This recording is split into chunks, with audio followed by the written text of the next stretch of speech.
Job chapter 32. So these three men ceased to answer Job, because he was righteous in his own eyes. Then Elihu, the son of Barachel the Buzite of the family of Ram, burned with anger. He burned with anger at Job because he justified himself rather than God. He burned with anger also at Job's three friends because they had found no answer, although they had declared Job to be in the wrong. Now Elihu had waited to speak to Job because they were older than he, and when Elihu saw that there was no answer in the mouth of the three men, he burned with anger. And Elihu, the son of Barachel the Buzite, answered and said, I am young in years, and you are aged. Therefore I was timid and afraid to declare my opinion to you. I said, Let days speak, and many years teach wisdom. But it is the spirit in man, the breath of the Almighty, that makes him understand. It is not the old who are wise, nor the aged who understand what is right. Therefore I say, Listen to me. Let me also declare my opinion. Behold, I waited for your words. I listened for your wise sayings while you searched out what to say. I gave you my attention, and behold, there was none among you who refuted Job or who answered his words. Beware lest you say, We have found wisdom. God may vanquish him, not a man. He has not directed his words against me, and I will not answer him with your speeches. They are dismayed, they answer no more, they have not a word to say. And shall I wait because they do not speak, because they stand there and answer no more? I also will answer with my share. I also will declare my opinion. For I am full of words, the spirit within me constrains me. Behold, my belly is like wine that has no vent, like new wineskins ready to burst. I must speak that I may find relief. I must open my lips and answer. I will not show partiality to any man or use flattery toward any person.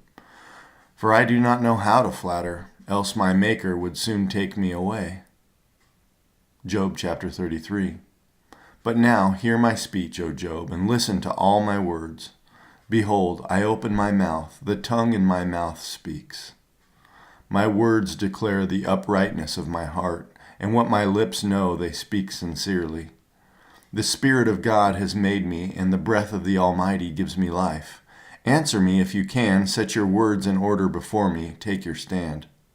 Behold, I am toward God as you are, I too pinched off from a piece of clay. Behold, no fear of me need terrify you. My pressure will not be heavy upon you.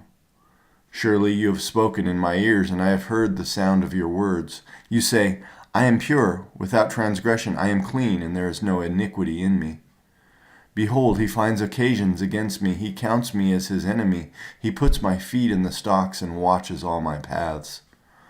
Behold, in this you are not right. I will answer you, for God is greater than man. Why do you contend against him, saying, He will answer none of man's words?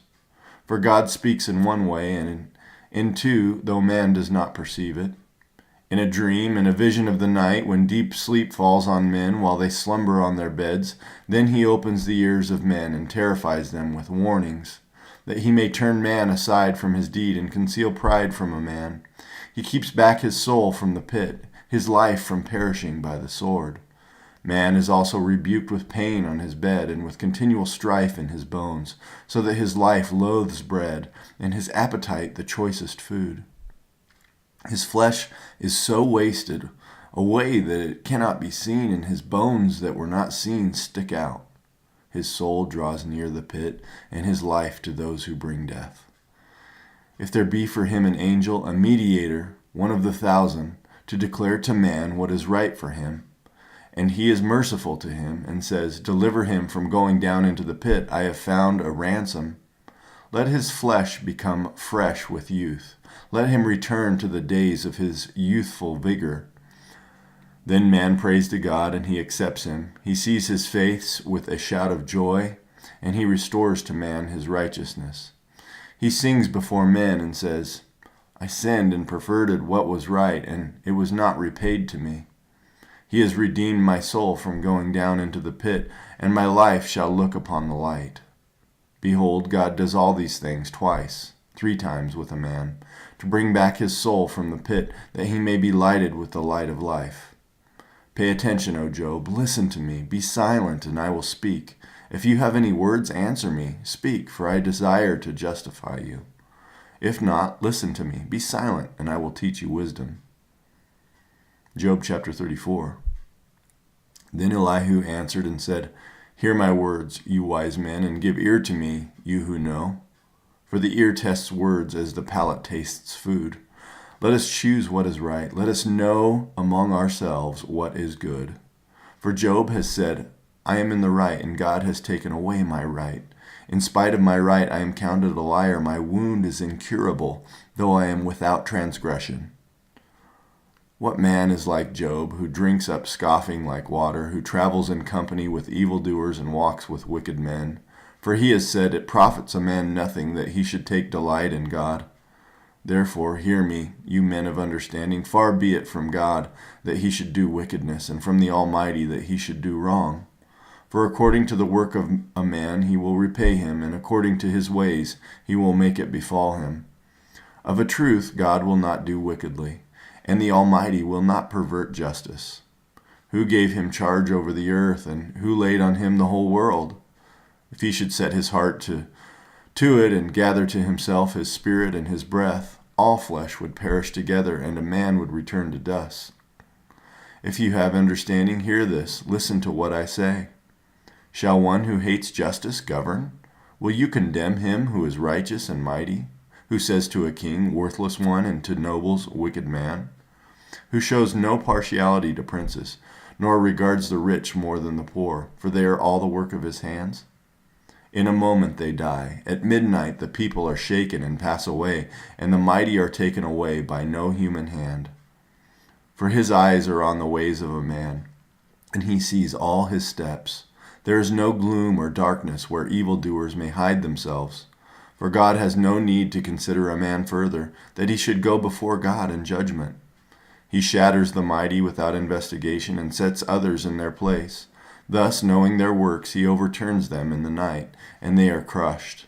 He strikes them for their wickedness in a place for all to see, because they turned aside from following him, and had no regard for any of his ways, so that they caused the cry of the poor to come to him, and he heard the cry of the afflicted.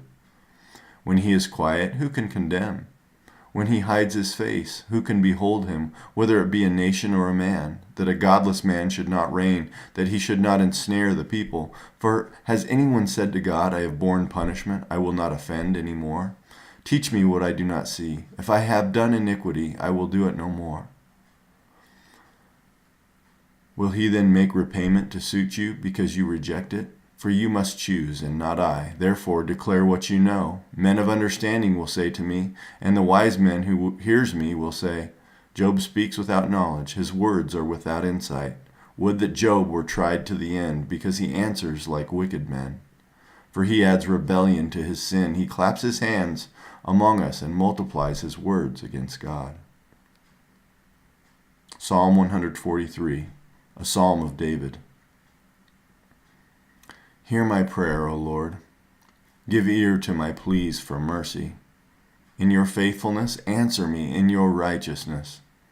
Enter not into judgment with your servant, for no one living is righteous before you. For the enemy has pursued my soul. He has crushed my life to the ground. He has made me sit in darkness like those long dead. Therefore my spirit faints within me. My heart within me is appalled. I remember the days of old. I meditate on all that you have done. I ponder the work of your hands. I stretch out my hands to you. My soul thirsts for you like a parched land. Selah. Answer me quickly, O Lord. My spirit fails. Hide not your face from me, lest I be like those who go down to the pit. Let me hear in the morning of your steadfast love, for in you I trust. Make me know the way I should go, for to you I lift up my soul. Deliver me from my enemies, O Lord. I have fled to you for refuge. Teach me to do your will, for you are my God. Let your good spirit lead me on level ground. For your name's sake, O Lord, preserve my life. In your righteousness bring my soul out of trouble. And in your steadfast love you will cut off my enemies, and you will destroy all the adversaries of my soul.